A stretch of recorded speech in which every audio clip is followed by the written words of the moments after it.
I am a JavaScript interpreter. Shit.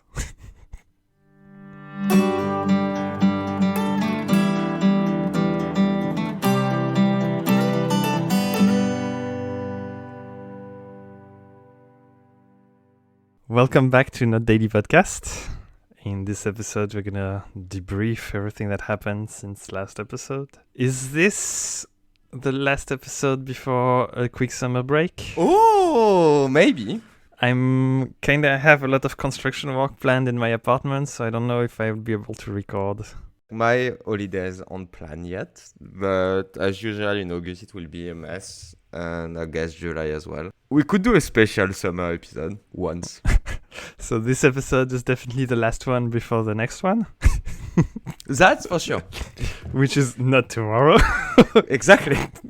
And in this episode, we're gonna start by coming back to last episode where we debated heatedly over whether written or oral communication is objectively better.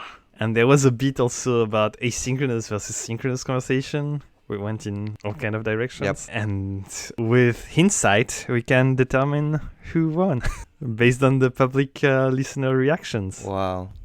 Maybe. We'll see. Did I win? I don't know. I expected each of us to gather all the followers that we could, and now we're gonna compare. Okay. How many followers did you get in your camp? Undisclosed. Undefined. Not a number. None. Not a number, but a lot. Is that possible? I thought we could start with everything that got cut off from the recording last time, because the recording session was a little longer than usual, and there's whole chunks that were interesting, but we decided to cut to keep the format kind of consistent, and maybe we can go over them pretty quickly. Especially, I felt bad because one of the bits that I cut was me saying, written conversation can be media rich, reference images, reference specific bits of YouTube videos to evoke a specific feelings. And you said that, hey, you can also do that in voice chat or even in parties or on Zoom or whatever. So it turned out to be a moot point, hence why it was cut. But it was an interesting point. I think the last time we made a small mistake at the start that kind of defined how we did the whole conversation, which was we assumed that the text part was used by tool, meaning it was tool-based, so like Slack or Messenger and that sort of things, and the voice part was face-to-face voice. I think for the conversation, to be fair, we should have been Zoom voice versus Slack or something like that, which would have been a bit of a fairer conversation. Well, it all depends on what you're trying to compare, right? It would have narrowed down the A/B testing to remove noise, I guess. But yeah, there's so many dimensions to the problem, like voice versus text, asynchronous versus synchronous, tools mediated or not. Nowadays, you have these people sending voice messages asynchronously. So yeah, it's a bit of a mess, right? I mean, originally I went in the episode thinking we're going to talk about face-to-face conversation, and it's true that when you're on Zoom, it changes quite a lot because you have access to all the kind of same tools, search engine, copy-pasting that you could in IM. Though I do feel like when I'm on Zoom or on face-to-face communication like that, even mediated, I feel watched, so I still panic a little bit. You feel watched because you can see yourself. I don't understand why they're doing that. No, I think it's more about the immediate feedback. Like I know that the person in front is locked in my time frame. So when I try to look for a link or something like that, I panic and mess up. But yeah, seeing yourself doesn't help, but this is easy to mitigate by hiding it. Do you think maybe that you prefer writing because you don't like multitasking? And that allows you to have your own time frame where... I mean, that's a very good question. Like my gut feeling answer immediately is no, because I do like multitasking because I want to be able to jump between things. But it's one thing at a time, right? Yeah. Quick serialization versus parallelism. Maybe I'm really bad at multitasking in the sense of parallel processing versus switch faster. Because when you say multitasking, it can be doing two things at once or doing two things alternating really fast. Yeah. I'm really good at the second and really bad at the first, probably. It's more of a computer thing, no? To serialize very quickly. Yeah, I'm basically a computer. I only have one processor, though. I'm single-threaded. I am a JavaScript interpreter. Shit. I think you can like I love that, like there's a study for multitasking where you take random people and you dictate them some text and you make them read something else. And obviously at first like they can't read and write something else at the same time, but after like a week of training they can. And I always found that like completely fascinating. I wonder if it's like in computer, single-threaded, but that alternates really fast between tasks, or if the brain actually can do parallel processing. What do you mean? It's obviously parallel, no? I don't know. It's hard to tell, right? How would you test that without a complete mapping of the brain? I'm not saying it. You need to be sure that they don't intersect by a bottleneck. But yeah. No, but like they obviously intersect. But what I mean is, yeah. Okay. To see if like one neuron is waiting for a neuron to do something. It feels very wrong to me. I mean, in 20 years we'll have the answer, but I concur. 20 years? Wow, you're very optimistic. Yeah, I'm very optimistic. I've been reading Ray Kurzweil lately. Like, I think we will have computer singularity way before brain mapping. Way before. Yeah. It seems possible. But optimism is nice sometimes. Not my mood this week. Not my mood, Yoann. Brightens the room. Not my podcast. Okay, since we're talking about the brain, there was a nice bit last time where, well, a couple of last bits that got cut because they were not very well formatted. But that talked about what would be the ideal means of communication when we finish mapping the whole brain, essentially. Like, if we could just communicate brain to brain, would that be more like face-to-face talk or asynchronous IM Obviously speech? talk. What? And so it wouldn't be talk. The very different thing from speech would be that the signal would be way richer, right? You wouldn't limit your informational bandwidth to audio. You could have feelings and all kind of shit. You could have brain state, basically, but it couldn't be enriched by external media. You could have hypertext links that you can follow really fast. Maybe it will end up the best of two worlds, right? Do you think it's going to be, oh, can we make a brain call? Or is it going to be like, oh, I'm sending you a brain capsule and you pick it up whenever you can? I think it will be worse than that, no? It will be push, like vocal, basically. I'm sending you a brain capsule and you can't refuse it? Why would you be able to? I don't know, it depends. Either it's mediated. You can process it on your own time. It depends if it's mediated by technology or if it's mediated by genetics. I don't see genetics. Biology. Yeah, biology. Sorry. But if it's biology, I don't see a notification system being put in place. I don't see that happening. I mean, you can probably do biological cues. I don't know. We're very bad at delaying notification. Yeah, that's true. AKA pain. Pain is a bullshit signal. Yeah, that's true. Yeah, I guess if brain-to-brain communication, it would be closer to pain, probably, right? To pain, to feelings, than it would be to letters. Man, that sucks. Well, I don't know, because if that's happening, it will be mediated by technology. And if we have that, it means that we have loads of other shit. And we can clearly post stuff. Can post the pain. My pain inbox. Clearly, like, that needs to happen sometimes. I'm going to my feelings inbox and I feel like I'm aware that I feel pain. Like, I'm aware that I'm bleeding, but it's useless now. I'm done. That's a whole other conversation.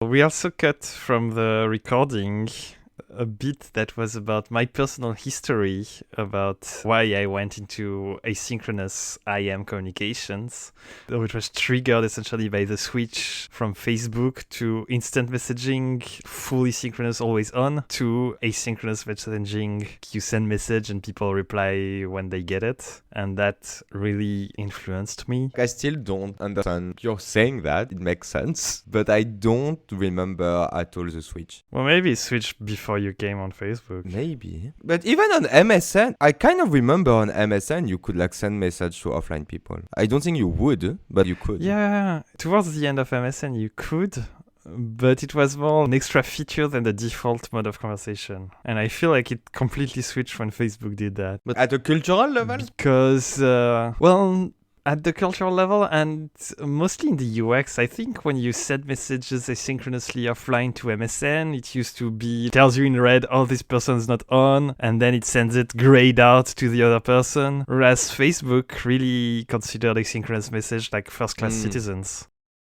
There's also something about like culture there, because when we were younger, when we were sending text message, it was kind of understood that you needed to respond directly, and like you could have a conversation with like 40 text a month. I don't know if you remember, but it was kind of synchronous, even if it was not meant for that at all. Like you would always answer your friends. Yeah, and you had this time slot saying like, oh, tonight I'm doing instant messaging.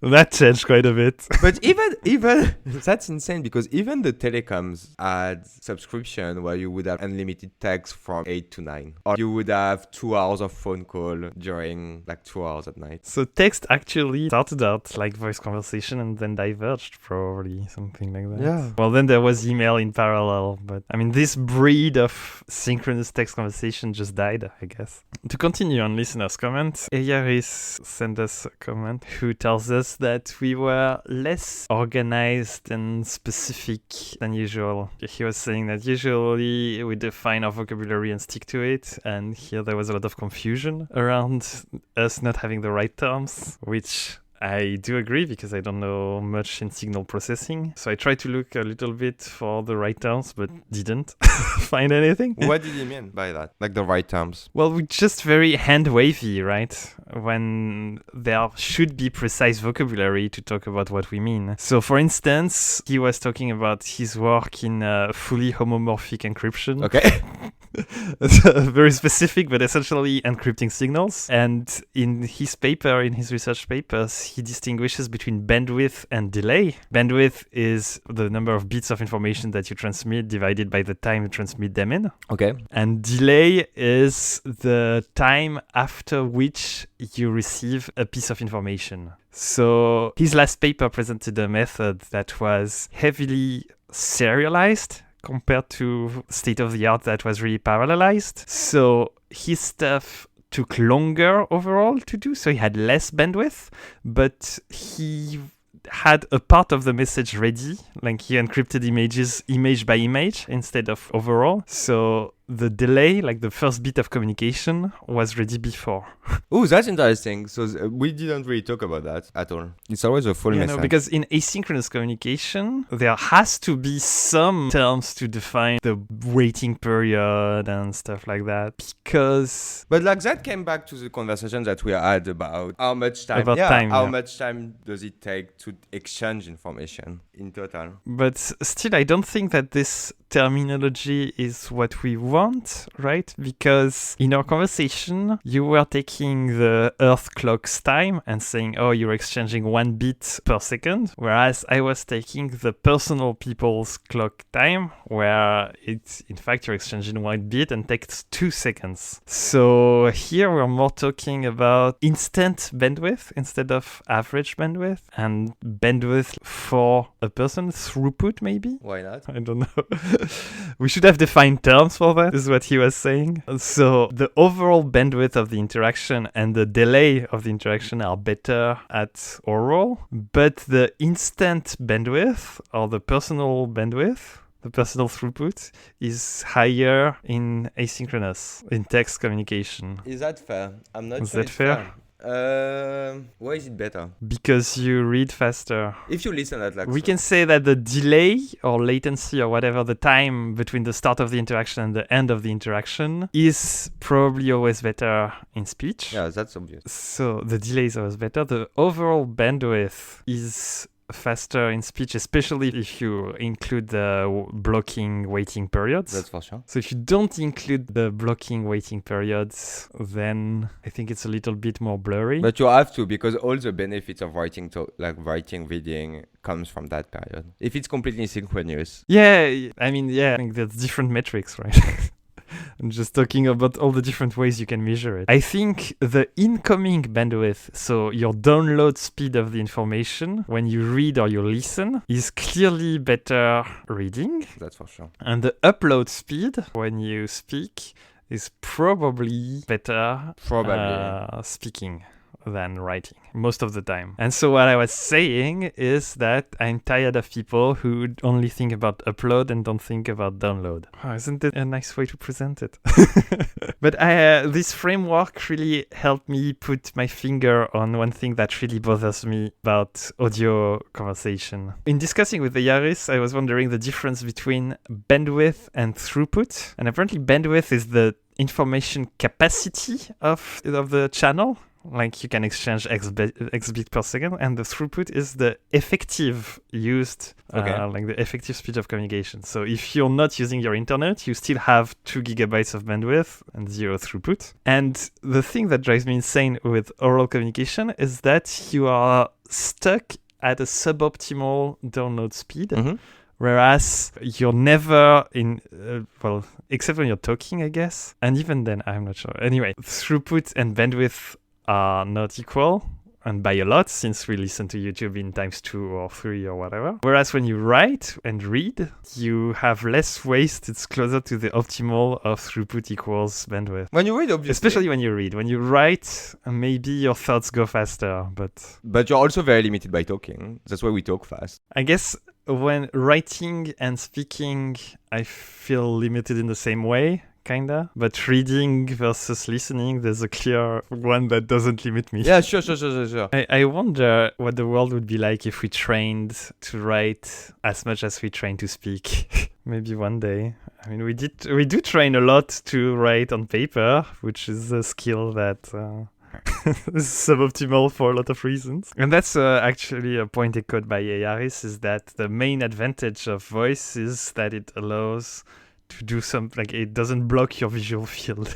But I don't know if it's a good way to frame it, because I don't know. When we were talking about conversation, we were always talking about stuff that has your full attention, right?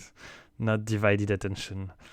But it is true that you pretty much can't read with divided attention. We didn't talk a lot about asynchronous voice, which has huge benefit. Like podcast has huge benefits because you can walk on the street, you can do your cleaning, you can do lots of shit that you can't do with writing and reading. And I think it's funny because it's precisely the thing that I find problematic during live conversation that allows you that. It's because the throughput over bandwidth is so low. You only need 50% of your attention, so you can switch, do micro switches and do multitasking, versus if I'm in a meeting and I can't do multitasking, it's very frustrating. So it's a double-edged sword, right? It is. I'm just wondering if it's the same thing with serialization and parallelization as before. Meaning, I don't think you use the same process of understanding someone talking versus, I don't know, cleaning your house, for example. I don't think they collide at all. Also, there's an input method. Like, you still have your hand. Well, you can't do that with writing. So you actually it's clearly made. Yeah, so we were talking about listening, but now you're talking about speaking. Actually, both part of the thing allows you to do other stuff in parallelization. Okay, so who's the one who does not pay attention to the conversation now, Mr. Audio Conversation? You were criticizing me last time for alt-tabbing during our text conversations. Well, the thing is, you don't need to alt-tab because it's parallel. Whereas with writing, you need to serialize. I mean, You can have a full 50% of my attention. You can have 100% of the 50% that is used to do that. I was feeling bad because I alt-tabbed between stuff, so it felt like I'm not giving my full attention to someone, but in fact, you're worse than me. Okay, so I'm removing all the points where I praise you for that. It's not the same thing because you have 100% of the useful attention. Whereas when you're alt-tabbing, you're removing 100% of all of your attention. Yeah, well, you have 100% of my undivided attention for a short amount of time.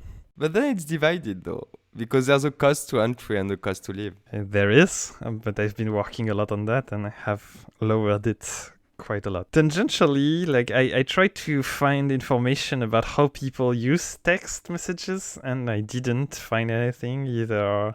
I have a Twitter survey of 4 answers.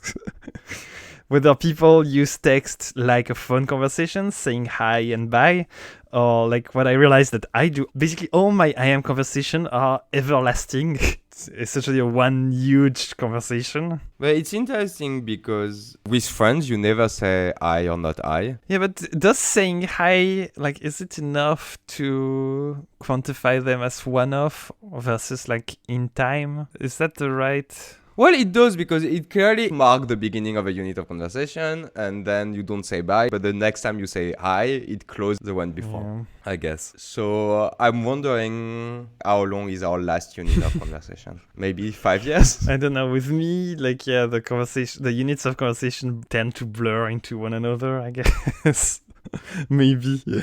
There's no clear boundaries. I'm searching in our conversation. Okay, the only time you say hello is either your machine learning stuff, either another thing which was hello from the past, and the actual last time you said hello to me was in 2012. Our conversation has been going on 10 years. Wow.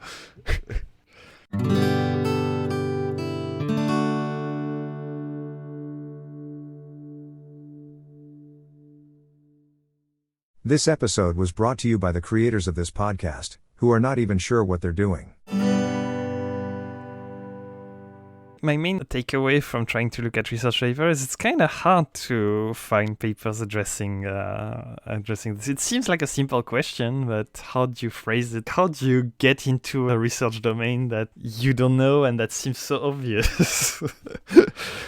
I don't know. So let me tell you what I found. I tried to split it in very tractable questions to ease my information gathering. So I guess maybe I'll start with the thing that I didn't find, that didn't work out, was the whole asynchronous versus synchronous. And I didn't find any conclusive thing, not because of lack of papers, but because too many papers, because everyone's writing about that with COVID, especially in the context of learning, right? Like, do you learn better asynchronously or synchronously? And I don't know, it's not really what I was asking. So, but I think the conclusion of of the studies I could see is more or less that there is so many factors in the specific context of learning during COVID that impact way more the learning rate than asynchronous versus synchronous, just like the motivation of people, their economic background, etc. And there's a big switch as well. And the social context, yeah. So I couldn't find anything conclusive.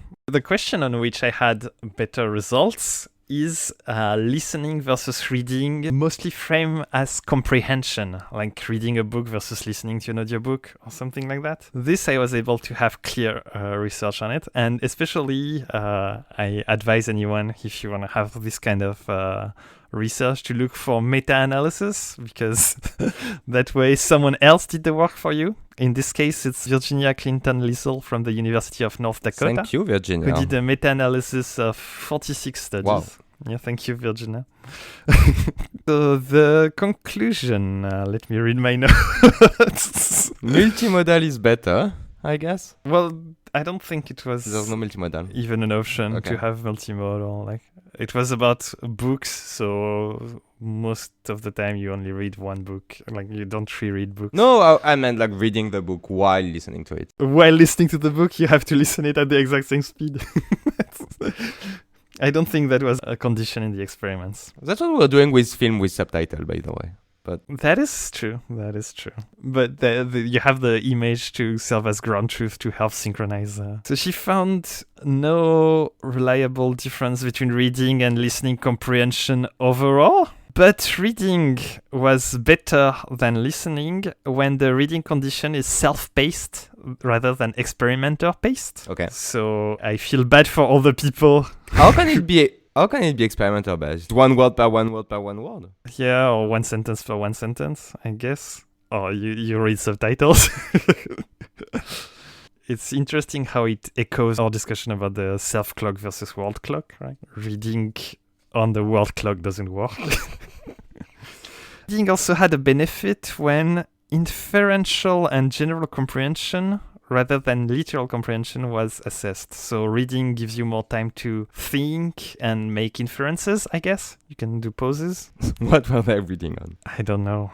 It's a meta study. I didn't read the meta study fully, so I don't know what the original studies were doing. I'm asking that because there was a cool research about where do you read has a huge importance on understanding and remembering. That's true. Yeah. Screen versus paper versus fake paper have huge impact. Yeah, I mean, it's obviously in very strictly controlled conditions and very artificial conditions too. Yeah. But essentially, it was about like giving you time to think and make inferences. I don't know if comprehension and understanding is the right way to frame it, but this is what it is. This is what I found. Now that we're talking about research, we can be a bit more theoretical about it. What if you had a dial where you can change the speed of speech while the person is talking? So you're like times 5, and when you need a bit more time, times 3, times 1, time. Well, that cannot work in synchronous conversation because, like, Yeah, because people are not computer, but. Yeah, unless at the end you have to wait for the guy to finish speaking. You can have it slower, but not faster, which is not what I want. But if I could do that, I would probably feel a lot better already. And my meetings would be a lot faster. If you could skip the boring part. Maybe it's the right time to talk about that. It puts into perspective something that we kind of swept under the rug and that I wanted to come back to is what is the goal of the conversation? Like, is it necessarily informational bandwidth? Because here the research was framed as comprehension, understanding. Our discussion focused a lot on bandwidth. We talked a little bit about it. I think it was off record. Yeah, it was. That sometimes you're just chit-chatting to pass time or to feel good and not necessarily to exchange information. Can't remember what sociological thing it was, but it was saying that 80% of speak is gossip, and gossip was defined as talking about someone else in any terms. Well, that's still exchange of information, though. But maybe during a gossip interaction, you don't really care about bandwidth. So it was framed as saying that you need to have assurance that you're doing the right thing, and talking about someone else allow you to know the rules. Meaning, oh, have you seen that guy did that? And you can see how people respond and you can update how people feel about a behavior. Sure. My brain still reads that as information transfer about social conventions. It is. I was going to say, like, oh, you don't need to convey precise information. Maybe you're just talking about, the weather or talking about someone's life or something like that, painting a picture. But even then, you're still painting a picture with information. But the goal might not be to maximize informational bandwidth, I guess. Sometimes the goal is to build consensus. The goal is just to be entertaining, basically, which is... How can you be entertaining with less information? It depends on what you mean by entertaining. And if entertaining is just passing time, like you can just forget that you need to think. My main entertainment is to get more information. Okay, well, we went in all kind of directions. We clarified the picture quite a bit in async versus not, but I think that maybe essentially it comes down to personal preferences. I don't think there's a lot of objective answers. Like, I like my information processed and mediated, and you like it raw and rough.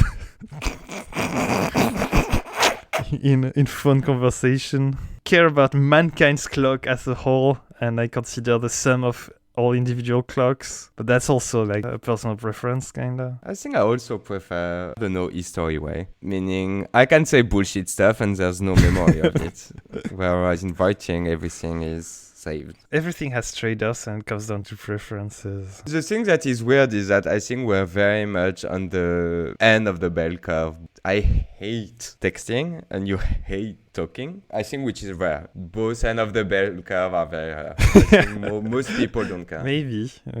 But communication is all about finding middle grounds anyway, right? So...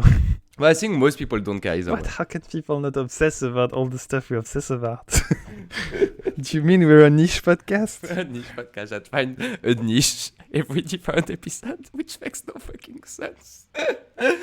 I mean, you have to pick your battle. Like in oral conversation, you're forced to wait, to zone out at the slow speed of the conversation and wait for the person to finish talking. But in a synchronous text conversation, you have to wait for the recipient to send your stuff. So you have waiting in either case. There's really no objective answer. So who won the debate? I think Hegel won the debate. like he always does. I don't know. I guess on some level you won't, since this is an audio recording.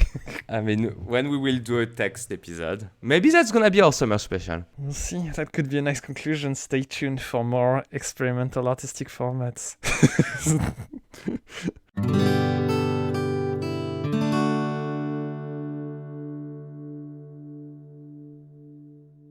Today's episode sponsor, Gravity. Not familiar? We're changing that. Once reserved for only physics majors in college courses across the world, now everyone can experience gravity firsthand from their own home or office, all without leaving their chair. By the way, Midnight Gospel is cancelled. Am I supposed to act as if it was the first time hearing the news or not? Because it is actually, today is my first time hearing the news, and you actually taught me the news, but you taught me the news just before the recording, so... I know. But I cannot say that I am too surprised. I was surprised that there would be a season 2. Was it confirmed? No, it was confirmed that they were working on it. And then they went back on their word. And then they went back on their word. But like, actually having a first season of this show is already very weird. Maybe we can start this What is this show? What is this show for the people who might not have heard of it? Because in our very long list of potential topics, we wanted to introduce this show back when it came out. That's true. So there's a podcast called Duncan Trussell Family Hour, where this guy interview a lot of different people. So it goes from, I don't know, like singer, thinker, I don't know, guru, shaman. He's very, very diverse, right? Yeah. He gets scientists and very mystic personalities over there. But it's always meant... I think it's always meant to talk about consciousness, but in the large sense of the word. Life and being human. It's like the human condition, dude. The experience of being human. Yeah. So they took this podcast, which was already pretty trippy to begin with. and they made a show, not about it, but with the audio. So they took the trippiest episodes, they cut it, and they put it in anime forms with this pink guy going to different dimension where he meets people. And he interviews them, right?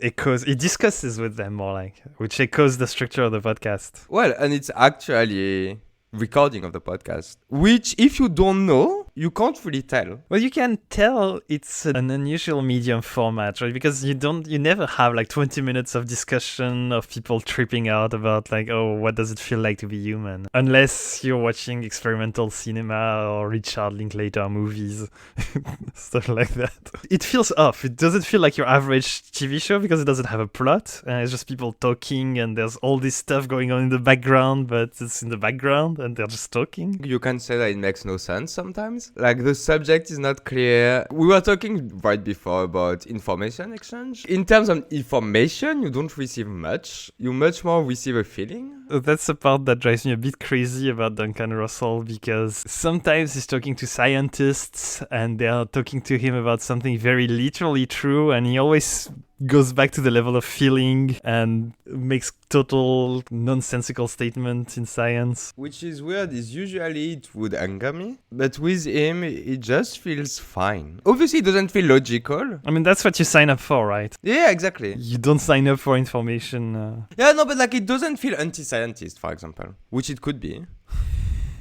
I mean, to me, it feels a bit anti-scientist, because when someone tells him a fact, he's like, oh yeah, and that's like all this other mystical bullshit. And by equating it, it denies the epistemological status of science. But it's implicitly anti-science, I guess, more than explicitly. The implication is that science doesn't matter, but it's never stated. Yeah, because I don't think it matters to him. But which is very different than saying anti-science discourse in today's age usually means something else. That's true. This is engaging only himself and in a very innocent way. When you're listening to Joe Rogan, I think it's way more hurtful, like the actual life of people. I mean, Duncan Trussell is really agreeable in the psychological sense of the term, right? He always says yes and. Yes, that's right. Never seen someone follow other people like that. Might be the most agreeable person I've ever seen. Yeah, it's always affirmative to like the other person experience of life. Which I think is really good for interviews. And it makes a really great experiential product. Like the cartoon is trippy and interesting, etc. I don't think it makes a very well informational, educational content, because then all kind of unconscious thoughts bubble up and are presented as truth. I think the show makes a better argument of teaching people to be nice to others and to accept that people are different, whatever they say and whatever they are. That can be a good argument for the show if you need to find like ethic about the show. Whereas the podcast, I think, is a bit less because it's in real life. I think you can feel that a bit less. I don't know, the show made me feel good. Except this weird episode with flesh. The show is always very, very trippy. It's directed by the creator of Adventure Time, which is trippy to begin with. And in animation, you can really do non-figurative, weird stuff, which is one of the reasons why I like animation more than live action. Yeah, they really go all out on the weirdness, which is why I'm not too surprised that they can't make too much of it, because it costs a lot to make animation in the end. I feel like it would be a good Kickstarter. Probably, yeah. People that like it, I think, would pay for more. And I think he has a big audience. I mean, the news is very recent of the cancellation, so maybe he's gonna end doing a Kickstarter or something like that, continuing it in one form or another. But Netflix being what it is, and like knowing how they're canceling everything nowadays because of their decrease of subscribers, I'm not very surprised. Well, they're canceling everything. It might be the only thing that I'm sad about, though. It makes sense. So overall, what happened is that Netflix got a very strong, almost monopolistic position on the market of online VOD, and that allowed them to do creative, weird stuff, and now it's just back to concurrence. I don't know why it took so long to happen, but capitalism is why we can't have nice things. Though, if I know anything about capitalism, it's gonna end up with going back to monopolies or duopolies. So maybe back there. It's already consolidating between three, basically, like Netflix, Amazon, and Disney. But then why can't you abuse your monopoly position to do cool project anymore? Oh, because you're constantly copying the others. Like, monopoly is very different than duopoly or something. Is it? It really depends. In telecommunication, you can have a duopoly that basically is a monopoly. Yeah, but if you have Netflix, as it was before, did crazy projects, did risky projects, and now they don't anymore. Because they might lose some market share, because there's more pressure, right? I don't know. It always felt weird that Netflix had money to do that weird shit, because apparently the internal culture was very, very strongly on watching KPIs. There was no, let's do cool stuff to do cool stuff. But they only did weird stuff on animation, though. Well, I don't know, like Inside is a bit of a weird project or this kind of stuff. I think Inside doesn't cost anything. But Netflix, I associated them with taking risks and being a little bit... It's funny because like I was going to say outside the mold, but they're parallel to that. They are the ones who develop the strongest mold through which they put most of their production, right? They really produced a lot of things, I guess. Like they produce so much shit that some of them is weird, but it ends up being good just by mistake. I think the lesson here is that capitalism can produce good things only by accident and it never lasts. Okay. Bye. Give all of your feedback on everything at the Daily Podcast. To conclude, bye-bye. Ciao, ciao. We can, bye. Not tomorrow. No, I'm not going to use that. I want just to properly conclude by pouring one out to another dear friend, departed, fallen victim to capitalism. Well, Midnight Gospel fell prey to capitalism, right? Yeah, you forgot the topic. Who died? Who went working for IBM? Well, people still work for IBM. No, but still, since we talked about Midnight Gospel and capitalism, let's just pour one out for our dearly departed. And we will see you next time. which might be after the summer, but also maybe not. What I wanted to say is that we know what it's not gonna be. It's not gonna be a normal episode tomorrow. So feel free to reach out to us on all the social media platforms that you mentioned. I didn't mention. I say everything at Not Daily Podcast. Everything all the time at once. Gmail, Twitter, Reddit, YouTube, Not Daily Podcast in one go without spaces, because we will see you later, but Not tomorrow. Bye-bye. Bye.